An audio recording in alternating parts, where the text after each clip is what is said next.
boa tarde, boa noite, bom dia, bom tudo para quem estiver nos ouvindo aí, porque este é o programa Prosas Sociológicas. Hoje estudando, é o segundo programa sobre Gabriel Tarde.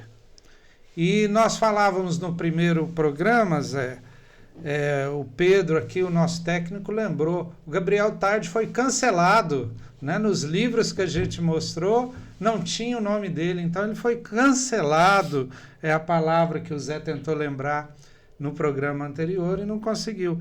E também pesquisamos, Zé, fizemos nosso dever de casa e pesquisamos a questão da obrigatoriedade da sociologia, da filosofia, foi uma mudança na LDB de 2008. Portanto, é recente, né, que ela é obrigatória, ela já existia, mas não era obrigatória. Isso no ensino médio, né, porque no ensino superior não é obrigatório que ela conste, mas é, digamos assim, uma cultura, faz parte da cultura escolar. Bom, continuando o programa anterior, José Geraldo, eu te pergunto o seguinte: fale um pouco mais do Gabriel Tarde, da sua vida, né, das questões que ele se envolveu. Fale um pouco mais, já que ele foi cancelado e a gente conhece muito pouco, o brasileiro e os ouvintes, tenho certeza também, ou os telespectadores do nosso programa, conhecem também muito pouco do Gabriel Tarde e a gente quer conhecer ele um pouco melhor. João Marco, como os demais clássicos do século XIX, início do XX, o Gabriel Tarde é um pensador social sem fronteiras. O que significa isso? Nós não estamos falando das fronteiras nacionais, nós estamos falando das fronteiras epistemológicas. Ou seja, o Gabriel Tarde ele era também, em boa parte, um pensador indisciplinado. Eu insisto, nós não estamos falando do ponto de vista comportamental. Estamos falando da disciplina. Do ponto de vista epistemológico, ou seja, nessa época, o modo de organizar o conhecimento era disciplinar. Se organizava, porque as ciências também estavam sendo escolarizadas, então, como se a disciplina fosse o nome daquele conhecimento na escola. O Gabriel Tarde ele era indisciplinado desse ponto de vista, ele não era um especialista estrito sensu. No caso particular dele, é como se o pensamento dele estivesse na fronteira de duas ciências que estavam em formação na época: a sociologia e a psicologia social. O Gabriel Tarde ele tanto pode ser lido nos cursos de psicologia, e não é, porque lá também não foi injustiçado, quanto nos cursos de sociologia. Ele tem algumas diferenças, e aí isso dá até algumas pistas da gente entender por que ele foi cancelado. Ou seja, por que ele foi injustiçado, por que ele não entrou na história, não ficou famoso, não ficou conhecido. Veja bem, diferente do Durkheim e do Weber, mas isso valeria para os outros clássicos também, esses pensadores eram da universidade. O que significa isso? Eram professores, alguns deles eram catedráticos, eram, digamos assim, intelectuais profissionais. Se dedicava ao saber, se dedicava a fazer pesquisa, se dedicava a dar aula. Esses clássicos eram isso. Por exemplo, Durkheim escreveu a obra dele dentro da universidade, Weber, mesma coisa.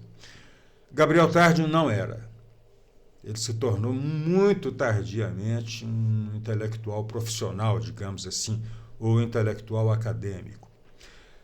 Curiosamente, o Gabriel Tarde ele era um homem do direito, isso não era novidade. A diferença é que ele era um homem do direito do ponto de vista prático.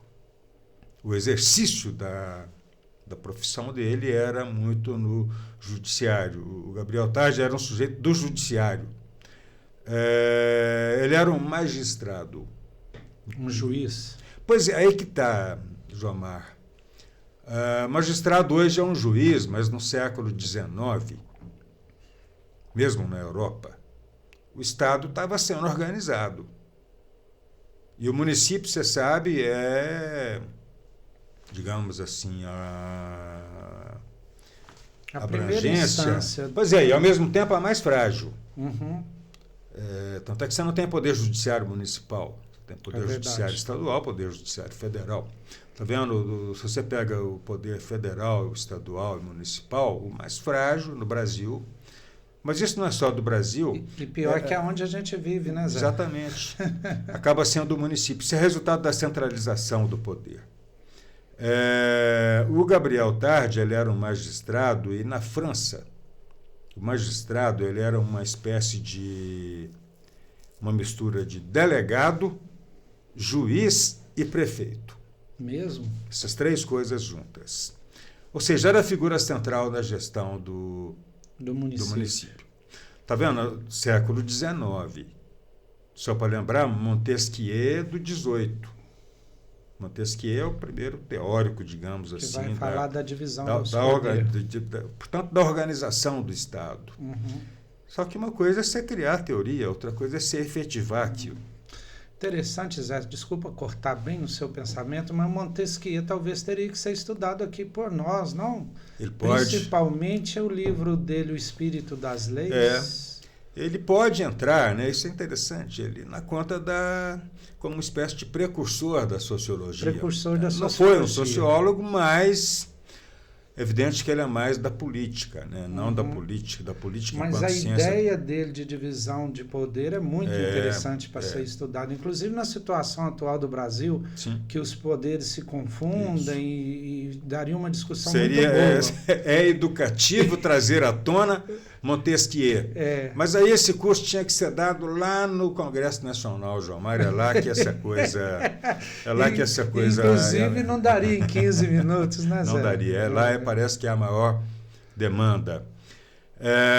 Mas o Gabriel Tarde foi isso, um magistrado, que é essa mistura de delegado, juiz e prefeito, juiz de paz, uma coisa mais ou menos assim. Ele teve uma polêmica, aqui a gente pode ter uma pista de por que ele foi cancelado. Ele enfrentou polêmicas interessantes. Uma delas foi com Durkheim. Ele se opôs a Durkheim. E é diferente porque ele estava na França. Se opôs em francês. Ao contrário do Durkheim, que enfatizava a coerção, coerção social, na explicação do comportamento individual, o Tocqueville vai enfatizar os indivíduos. E nisso ele é mais próximo do Weber. Ele vai enfatizar mais a atitude do indivíduo. É o Tocqueville ou o Gabriel Tarde? Porque você trouxe o Tocqueville agora. É outro francês. Nós estamos falando do Gabriel Tarde. Tá. O Gabriel Tarde vai enfatizar mais o indivíduo do que a sociedade. O Gabriel Tarde vai conferir mais uma zona de autonomia e de criatividade do seu comportamento. Ele vai acreditar uma zona maior ao indivíduo do que à sociedade. Nisso é que eu te falei, ele é mais próximo do Weber do que do Durkheim. Portanto, ele teve uma polêmica com o Durkheim, e brigar com o Durkheim na época não era um bom negócio, porque o Durkheim era um positivista muito forte famoso na universidade. Enquanto que ele era alguém do judiciário, né? Então, essa pode ser uma pista da gente pensar por que ele foi cancelado. Porque ele não conquistou um espaço na universidade da época também. Ele também, João Mário, ele debateu com os criminologistas. Só para lembrar, Tocqueville que nos trouxe essa, já que eu confundi o nome do Tocqueville com Tarde. Tocqueville, a gente tem um programa aqui sobre ele também. E que também é um pouco desconhecido, não é tão conhecido assim. Exatamente. Mas só para lembrar que o Tocqueville, quando escreveu Democracia na América, no início do 19, que é resultado de uma viagem que ele faz aos Estados Unidos, oficialmente ele foi para conhecer presídios. Eu não sabia disso. Ele foi para conhecer presídios, foi com uma missão oficial de... e o Tocqueville também era dessa área do judiciário. Era. Só eu estou querendo dizer com isso que o crime e o criminoso, e o sistema de punição aos criminosos, isso era um assunto do século XIX, isso era um tema do XIX. Que lembra Tocqueville e que lembra outro sujeito que você gosta, que é o Jeremy Bentham. Eu não gosto dele, eu já te falei isso. Eu estudei o Jeremy Bentham. A ideia de pensar, por exemplo, no caso do Tocqueville, sistemas prisionais. A cadeia, a prisão antes era a masmorra. Você tinha que pensar sistemas prisionais. Panóptico. Exatamente. Ou então sistemas prisionais de punição em larga escala. Enquanto que o utilitarista Bentham pensava na economia da pena. Enquanto utilitarista, o Bentham pensava o seguinte: é preciso fazer com que a punição seja maior do que o prazer do roubo. E no sentido assim, de que o custo dela fosse menor. Do que o custo da punição. Em outras palavras, o custo das cadeias não pode ser maior do que o custo das escolas. Entendi. E a gente caminha para isso. Quer dizer, uma sociedade que gasta mais com cadeia do que com escola vai fracassar. Não vai dar certo. Tá vendo? Esse era um tema do 19. O que fazer com o crime, com os criminosos, isso era um tema do 19. E o Gabriel Tarde, por ser um magistrado, por ser um homem do direito, ele entrou nesse debate. E grande parte da obra dele é sobre o crime. No âmbito da criminologia, o Gabriel Tarde comprou uma briga muito grande com um criminologista famoso da época, que é o Cesare Lombroso. Italiano. O Lombroso e sua escola, Lombroso é um clássico, não da sociologia, mas é um clássico da criminologia, que associava o crime a aspectos biológicos e, portanto, da hereditariedade. É verdade. O Lombroso era um criminalista, mas era um psiquiatra, tá vendo? Ele está falando do âmbito médico. Era um cirurgião.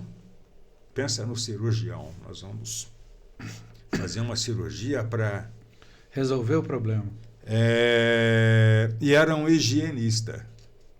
Um higienista. É um movimento que surge nesse final do 19 e que vai circular no Brasil, principalmente aí nos anos 20 e 30 do século 20. A ideia do Lombroso era o seguinte: é preciso higienizar o humano. É preciso purificar o humano.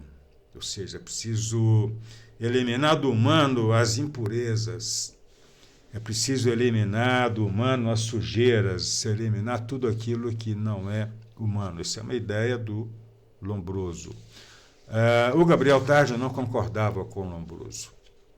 Em nada. Segundo o Gabriel Tarde, a origem dos comportamentos, o comportamento social, do comportamento humano, a origem dos comportamentos é uma origem social, e não natural, biológica, e não hereditária. Não se trata de uma questão genética. E, portanto, para o Gabriel Tarde, só para lembrar que era do direito, que era o magistrado, que era um delegado, que era um juiz, portanto, ele conhecia isso da prática. Para o Gabriel, ele convivia com criminosos. Para o Gabriel Tarde, o criminoso o crime não é biologicamente determinado. Ou seja, o criminoso não nasce criminoso. O crime, para ele, é um acontecimento social e, portanto, o crime deve ser socialmente explicado. Tá vendo? Isso fazia com que ele batesse de frente com o Lombroso. Então, ele trombou com o Lombroso, ele trombou com o Durkheim. E essas duas brigas certamente trazem alguma dificuldade para ele. A obra sociológica mais significativa, do ponto de vista sociológico, do Gabriel Tarde, são As Leis da Imitação, que é uma obra de 1890. O Gabriel Tarde também ele tem uma vasta obra, mas boa parte da obra dele é sobre criminologia. Essa é uma razão para a gente pensar que não foi que ele não foi, digamos, inserido na história da sociologia. Além do que, João Mar, tem 3 outras características dele que são interessantes e que ajudam a gente a pensar nisso. Por que ele foi, digamos, excluído dos compêndios? Por que ele não é tido como um dos clássicos da sociologia, embora o seja? O Gabriel Tarde ele é um intelectual com tardia dedicação exclusiva. Só depois que ele aposentou. Não é que, porque acho que ele nem chegou a aposentar porque morreu com 61. Só a partir de 1900, portanto ele tinha... Faltava 4 anos para ele morrer. Faltava 4 anos para ele morrer, portanto ele tinha 57 anos, que ele se torna um intelectual profissional no Colégio de France. Entendi. Ou seja, foi aí que ele se tornou, digamos assim, um acadêmico. Ficou 4 anos nessa condição, ele tinha 57 anos. Tá vendo? É um caso raro de alguém que vai para a universidade levando uma vasta experiência de vivência social. Prática. Outra característica dele, João Mar, é que nos assuntos sociais, em grande parte o Gabriel Tarde é um autodidata. Isso pode ser... O autodidata está distante do acadêmico, né? O modo de pensar, de conceber, de escrever. Ele era um autodidata. E dizem alguns comentadores dele, que são poucos, Gabriel Tarde era um romântico. Isso coloca na gaveta do Rousseau. Rousseau também dizem era um romântico, um bon vivant. A diferença do Gabriel Tarde para o Rousseau é que o Gabriel Tarde viveu na Belle Époque. Para quem quiser compreender a Belle Époque, é só assistir Meia-Noite em Paris. Um romântico encontraria um ambiente favorável nessa época. O Gabriel Tarde tem uma característica porque ele era do sul da França. Ele era um homem do interior e quando ele se torna um intelectual profissional, ele vai para Paris. Mas ele é um homem do interior que vai para a capital. E ele não se deu bem com a burocracia, com as relações formais, mas ao mesmo tempo, como não gostar de Paris, como não gostar da noite parisiense, como não gostar da Belle Époque, como não gostar dos vinhos franceses, embora isso ele tivesse no sul também. E por essa razão era um bon vivant, era alguém que se deu bem na noite parisiense. É claro que isso não vai ter um reflexo na obra dele, principalmente porque quando ele vai para o Collège de France, em 1900, ele já tinha escrito, por exemplo, As Leis da Imitação, que seria a obra sociológica clássica dele.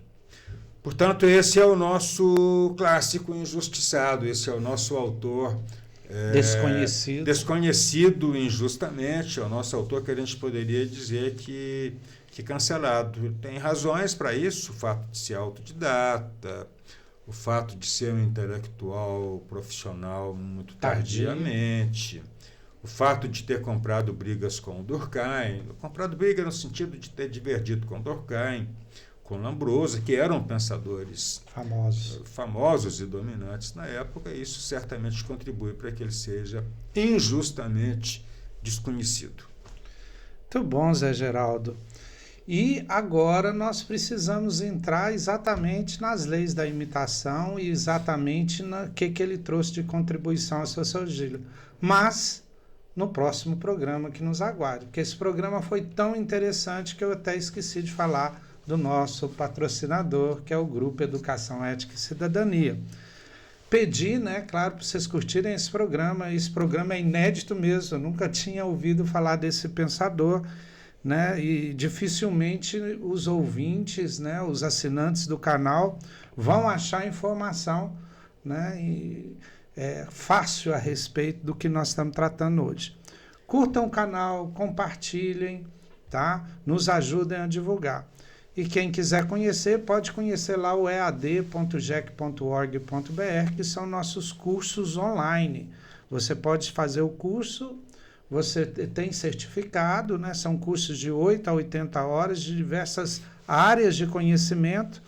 E se você usar o cupom Prosa Sociológica 20, você ganha 20% de desconto. Então é isso, amigos ouvintes, assinantes do canal. E daqui a 7 dias, no próximo programa, a gente vai falar um pouco do que diverge, por exemplo, a imitação da coerção social, que era a ideia do Durkheim, né? Até semana que vem. Até lá. E estamos fazendo um programa de 20 minutos. 3 de 20 dá 60. Quero ver fazer isso com o Adorno. Adorno, você pode pegar uns 10 programas para a gente falar. Se eu começar a comentar, você diz que eu sou prolixo, mas